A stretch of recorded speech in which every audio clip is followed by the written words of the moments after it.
in the middle of class because I'm teaching seniors.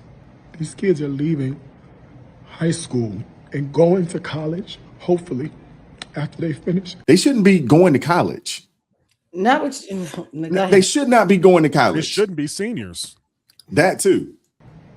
We had 2 paragraphs to read, 1 sentence complete to write. I gave them the sentence stems.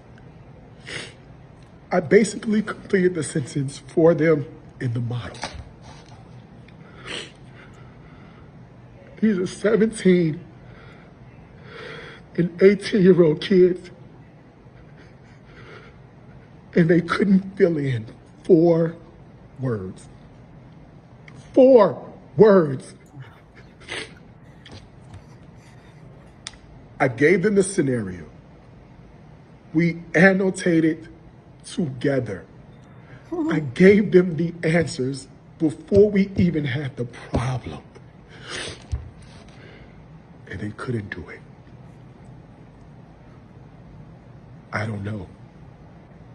I simply don't know where the problem is. This is only day 2. And I have seniors who simply cannot read and seniors who cannot write. Well, of course they can't write. They cannot write. They can reason.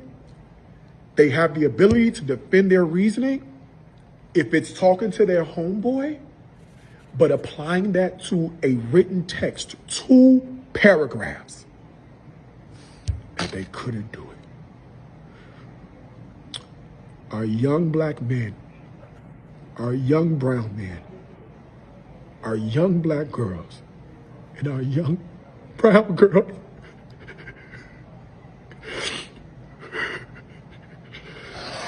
oh God. I'm going to get past all of the emotionalism that the man brought, which I found extremely distracting. Crying to the point that your eyes are red is concerning to me because I'm concerned about you as the teacher. If you have just found out that the education system in the school the school system you work for, and I'm assuming this isn't your first day, is in shambles. How you didn't know these children couldn't read as seniors? Guess what? They couldn't read as juniors. They couldn't read as sophomores. They couldn't read as freshmen. There's a long line of not reading that's been happening in that school system. So what you're telling me is that you are a teacher who has not been looking at what is coming in to your high school in the freshman class. They tell you that information, what the student population of the freshman class is, where they were placed in terms of where they left in their middle school, so that the teachers are now on standby for this is kind of the median that we need to begin teaching to. So this information is available.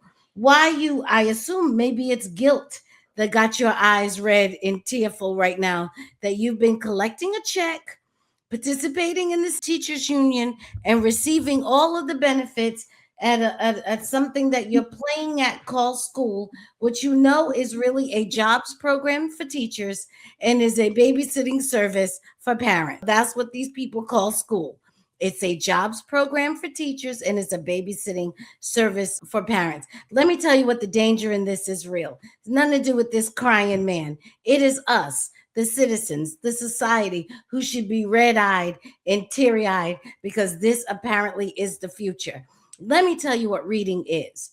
Reading is organized thinking. The reason you want your child to be a good reader and a good reader as early as possible is so that they can learn to organize and structure their thinking. Because anybody who's out and has disorganized thinking has a disorganized life. If you don't have organized thinking and cannot read, you absolutely cannot write. Writing is a step above reading. You cannot write if you cannot read. Writing is organized communication. So not only do you need a person, one, at a basic level, to have the ability to organize their thinking, once they've done that, they need to be able to communicate that organized thinking in a way that someone else can understand them. Because if they are destined to go through life thinking willy-nilly and scatterbrained, as my mother used to call it, and unable to communicate, their future is desolate. And unfortunately, who's going to reap the danger and the havoc of their desolate future is the citizenry that happen to be around them. This is a tragedy for all of us. But I want to push back slightly and say that, one, everybody's not going to win.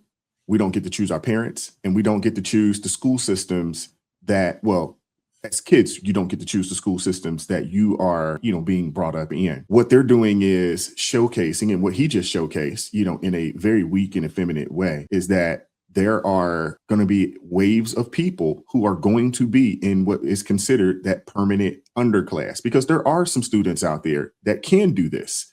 There are kids that are going to good private schools or being homeschooled properly. There are that. The fact that he brought up college, like, bruh, that shouldn't even come out of your mouth. College? They can't read. What are you talking about, college? So that right there just goes to show you that the school system in general, public schools, that is, majority of them, they're not worth the money that we're spending on them. They're not worth the taxpayer dollars that they're receiving. And you said it right. It's a jobs program for teachers. That's really what it is. And honestly, I'm at a point now, I've told AT, he has a young, and I've told anybody that will listen to me, don't send your kids to these public schools. Please. And if you're going to send your kid to a private school, you make sure you vet that one properly. Don't just send them to a private school just because, I'm going to pay for it. Don't do that either. Your best bet, to be honest with you, in my opinion, in this day and age, is to homeschool your children. Even if that means that you can't drive the new Mercedes and you can't live in the 5,000 square foot home. Even if that means that. Those kids aren't being educated doesn't mean no one's being educated. Mm-hmm. There are children that are receiving a high quality education. The unfortunate thing, though, is the numbers of people that are not is too big for us to be comfortable with it as a society. You cannot function when you have large numbers of adults who really can't function on a basic level. You're going to have all types of criminality and aberrant behavior, and all of these people are going to be, are candidates to be in the social safety net and need all kinds of benefits just to get them through life, because they're not going to be able to manage themselves as adults. I mean, to be honest with you, I think the data. What does the data say? If you can't read, you have a high probability of finding yourself locked away in prison some daggone. Absolutely. Here's what I got to say to this. And first of all, I think that dude was way too emotional. He was almost a woman. He was almost, think about it. Let's say the man's in the school. He didn't just start working yesterday. So I know he knew all of this stuff before he got online and put this little pity party video together. This Negro could have, if he was really concerned and what he saw, he could have, there's 1,001 things he could have done on his own to help those kids. You could set up your own after school program. There are videos you can put up that the kids can watch to learn how to read and anything else they need to know. In this information age, there's so much available to help anyone who wants to learn. To sit there and cry on a video about the condition of these kids makes you just look at just as bad, in fact, worse than they are, because you're the educator. So miss me with all of that craziness, all of that emotionalism. Listen, the schools have been a mess for a long time, but with the technology we have today, my kids, I set my kids down in their room, put a video on for them to watch, and made them sit there and watch until they learned how to sound out letters, how to spell, everything they learned. They were having fun with it too. So don't tell me you had to depend on this school. I think it's unfortunate but I'm glad you played the video, because it shows you just how incompetent educators are. They can cry, but they can't develop solutions for these people. And I think that's the biggest tragedy. The other thing, though, Minister Danzel, is that there is a large swath of Americans who believe that the teachers weren't doing the right job and that the teachers should have way more sway over your children than you should have. Ridiculous. There are a lot of people that believe that the teachers, it's a village, and that the teachers they're the ones that are going to push your children in the right direction. Based off of that video and based off of what I've seen.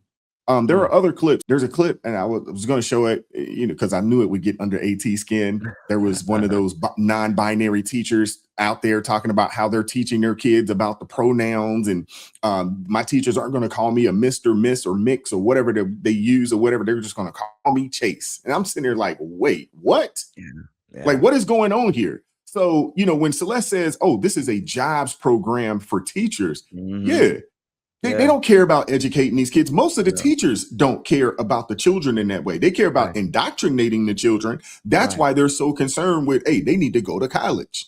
I think it's the family's responsibility to teach these kids, not the schools. Schools Exactly. don't accept it. If parents were concerned as they should be, I mean, uncle, aunt, cousin, man, you see someone in your family that can't read, you ought to make it your responsibility to help them learn that thing. And you got all kinds of tools to do that. So I'm saying that we can't be blaming the government and the class schools. They are rotten, but your family is responsible for the kids' education. Well, my thing too is that how do you, as a parent, allow your kid to get to 17 and you don't know they can't read? Thank you. There was a story up in Baltimore, probably about 4 or 5 years ago. There was a young lady, her son was a senior. That's when she realized that he could not write his name and he could not read. And she was trying to sue Baltimore City Schools.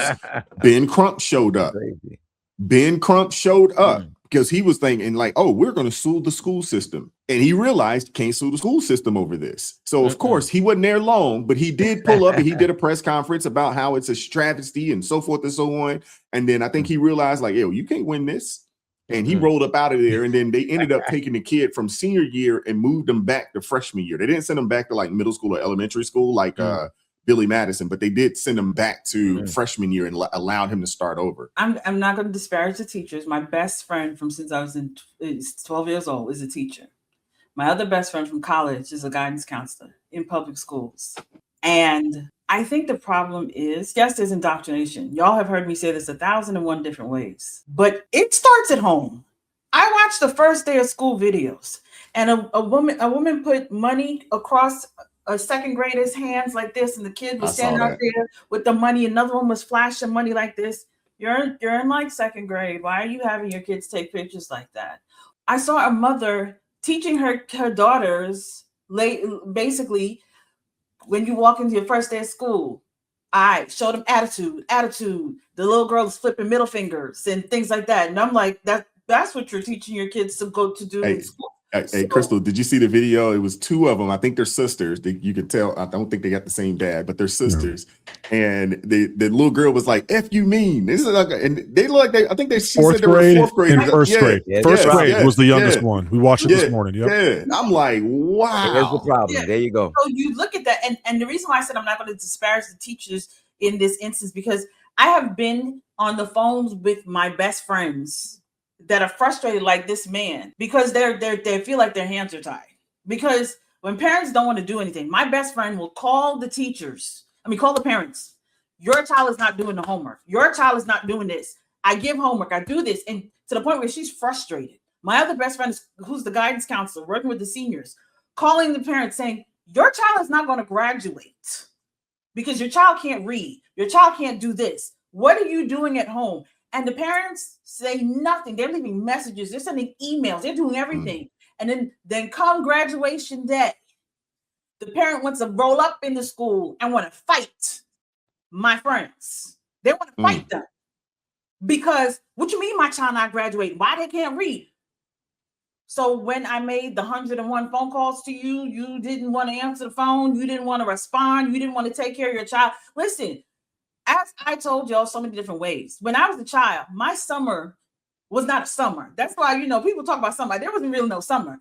I was doing current events reports in summer. I was learning the multiplication tables. I was doing all that during the summer. So my brain was always working because my parents found it very important that I have an education, that I know the things that I need to know. They're not depending on anybody to make sure that I know how to read. They're not depending on anybody for me to know how to write. My sister can write calligraphy. That's because she was sitting down there learning all these things. This is what we did when we weren't even in school. But we have parents today that they want to do nothing. They want to stunt for the gram. They want to stunt for TikTok. They want to do that type of stuff. And so it's atrocious. My friend, the one who did my hair yesterday, we sat down there, and her baby boy, her son, she just put him in school. But I commended her on the school because she went 30 minutes out of the way, found a good Christian accredited school to put her son in so that he can get the education and things of that nature while getting the Bible. And she went through, she prayed over this, and the Lord led her to this place.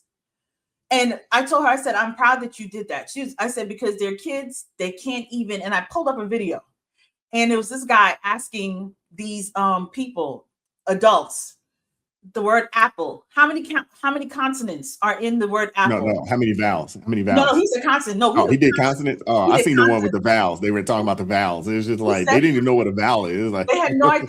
He said, how many consonants? One of the guys says, I don't understand geography. He said, I said consonants.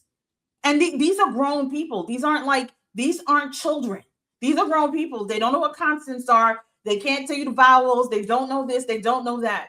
And that is because everyone has decided we're just going to leave it. The teachers are our paid babysitters. They are just going to sit there and babysit all of our children.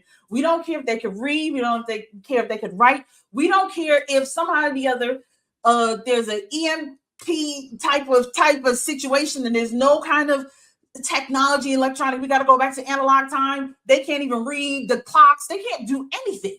Yeah. And these are the people who are supposed to be leading the future. But again, as I always say, how are you going to own nothing and be happy? The only way you're going to own nothing and be happy is if you dumb down this society. And this is literally what they're doing. They're dumbing it down. And it's not just the schools. It is the parents that are dumbing down. Some of y'all know my daughter has had a learning disability. This is something I had to go through, and I didn't understand it. And it was a process. But even in the schools, I watched them just try to push her forward. She couldn't read. And I'm trying to teach her to read. And I'm trying to learn how to understand the learning disability that she has that I know nothing about. The system is not trying to help me figure this out. I'm praying, Lord, help me, because I don't know how to help my baby be able to read, do math. She has a disability. This is not something I know how to handle. By God's grace, we were able to get her through. But I had to fight with the school. Don't be pushing my baby forward and she can't do this. Don't be doing this. We need to make sure. So again, I saw this man crying. I don't know who he is, and the fact that he said our brown boys and our black boys and our brown girls and our black boys, but there are white people that can't read or write either. So it shouldn't be. You shouldn't be shedding tears because black and brown. You should be shedding tears because the future sucks. The people that are our future, they suck. And that is what you should be concerned about. Not crying about the skin idolatry. You should be crying because these are the people who are supposed to be our doctors, our lawyers, our accountants, our executives, our politicians. That's what you should be upset about. Please. They're not going to be none of that. No, but that's what I'm saying. They're not going to. So that's why you should be crying. But to be sitting down there and trying to make this a race issue, that always irritates me. I wasn't too thing on the crying part. It was more so that the race issue, because that's the thing that irritates me when you bring in race. This is that skin idolatry that I hate so much. Parents, stop looking at these teachers. I just saw, and that was another part of the video I was going to react to. I just saw a college say they're no longer giving grades to the students. Yeah, it's just going to be pass and fail. That's it. And then so you're trying to figure out, well, what equals fail then? They don't want to hurt people's feelings. Yeah. So they don't want to give them grades anymore. If you're depending on the school system and everything else, I don't know what to tell y'all. If you have to go back to the basics and stop trying to stunt for the gram, because everywhere outside of the United States, I'm telling y'all right now, China is not playing. Their kids are learning from very young. Mm-hmm. I just saw, I think it was Nigeria is now starting their kids from very young to learn AI and coding. Europe, Russia, they're learning. Israel, they're learning. India, they're learning. So when America thinks everything is about stunting for the gram, this is why our kids are dumb. Yeah, I'm happy you played this. We had a chance to watch this on the show this morning, right before ARP. And it's tragic, first of all. I'm not going to get into the gentleman himself. The situation I will. Wise, I love that you pointed out what he had said. He said, they're supposed to be getting ready for college. That lets me know that we still have this ingrained mentality amongst the indoctrination centers where, in order to be considered a measure of success, you must go to college afterwards. And we know that that's not the case. But more so, this is a land of extremes. If you are, and I agree with you, Wise, and Celeste made this point as well, you can absolutely be rich in the United States of America. 2026, you sure can do it, right? We have a lot of individuals who are in that category of upper class. The problem is that the grand divide between upper class and the lower class is going to slowly and slowly start to get grander and grander, because you can get a good education in the United States. Absolutely can. You can even go to an indoctrination center that's public, and you might actually roll the dice and be able to find a decent one. But the problem is that the standard across the board has been getting lower. And so the individuals who are going to be successful have to either come from money, have access to somebody, know the right person. And that's something that we're starting to feel more and more every day. I say this all the time. The average American reads at about a fourth grade reading level. I don't make that up. Exactly what this teacher is talking about has been the case, has been brewing for years now, decades. The Department of Education has never had a winning season. Go look it up. They continue to go down every single year. And so I'm not surprised the indoctrination centers are failing, but kind of like to Celeste's point, what are we going to do about it? What are we going to do about it? Because yes, there's no way as long as I am breathing, my son is going to be put into an indoctrination center known as a public school or a private school. Absolutely not. And it's not because I'm saying I'm the smartest individual he could possibly be around in order to learn. Smart's a made up concept. And no, of course, that's not the case. It's because these teachers care less about, are these students going to be successful? And how do I define that? They have a warped definition of success. They have a warped definition of what's important, and they're not incentivized. They're not incentivized anymore to actually ensure their classroom goes into life and becomes a productive member of society. They are, in fact, incentivized to make sure that their class can pass a standardized test. They're incentivized to make sure that their students continue to come back every single day. To make sure that they have as few complaints as possible from parents. That's what we're putting in front of these teachers. And so, yeah, of course they're not that smart. Parents don't help either. Obviously, you all talked about that. And so we have a very overlapping issue between the parents, between the schools, between the Department of Education, and we're now starting to see the catastrophic repercussions of this. There's always been individuals who are not as educated. It's always been the case. But now we have dangerous levels of ignorance. We have dangerous levels of, honestly, confident ignorance. Go look at the students, by the way. Go look at them. They're like, I don't know what I did wrong. What are you talking about? It's the teacher's fault. I didn't do anything. I deserve to have this. I'm supposed to be here. I didn't give consent to be born in the first place. Are they going to all be presidents? I hope not. I really don't. But they're going to be driving the roads around you. They're going to be going to the grocery stores. They're going to be around your children. And just remember, 1 year from now, you said seniors are 17. In 1 year, they'll have the exact same voting power as you. Yep. That's where I was waiting on. I was waiting on that one, AT. They'll have the ability to vote. And matter of fact, the Democrats want them to be able to vote. Oh, they yes. Like, we need as many ignorant voters as possible. The dumber, the better. Well, as you had said it, who do you think is going to love the 15-minute cities, right? We know we always talk about it's a horrible idea. This is a bad plan. But some people are going to love it. They're going to love the idea that I don't have to work hard. I shouldn't have to. I'm an American. I don't have to really, I don't have to sweat today. I could take a pill that's going to make me skinny. I could take a pill that's going to make me feel like I'm healthy and good about myself. There's some pill out there that's going to make me feel good on the inside too. And then I have convenience. Someone will drop it off to me at my door. The news already tells me what to think. And I feel empowered because I can tell people that I watch the news. Oh no, it's not going to look too hot for a lot of parts of the country. I want to hear from you guys in the comment section. What are your thoughts about any of this? Hit the like button, share the video, subscribe to the channel, turn the notifications on to all so you never miss an upload. Consider joining the ARP family, or you can buy your brother a coffee, or you can hit that Cash App. The link's in the description box below. I appreciate you guys that support what we're doing over here. You can also go over to the ARP family merch store, pick you up something, over there. Minister Danzel has these Stupid on Steroids t-shirts. We also have the Pray Don't Worry t-shirts and hoodies over there as well. I appreciate you guys supporting what we're doing over here. And as always, keep God first, stay prayed up. We'll catch up with you guys next time. Peace. It is God who arms me with strength. Yeah, I'm battle ready. He trains my hands for battle. My heart stays steady. But thanks be to God, He gives us the victory. Through my Lord Jesus Christ, fear can't live in me. I was down to the dirt, red clay on my shoes, old pain in my shirt, oh so bruised. Then the Lord hit my chest, kicked air from my breath, put power in my step.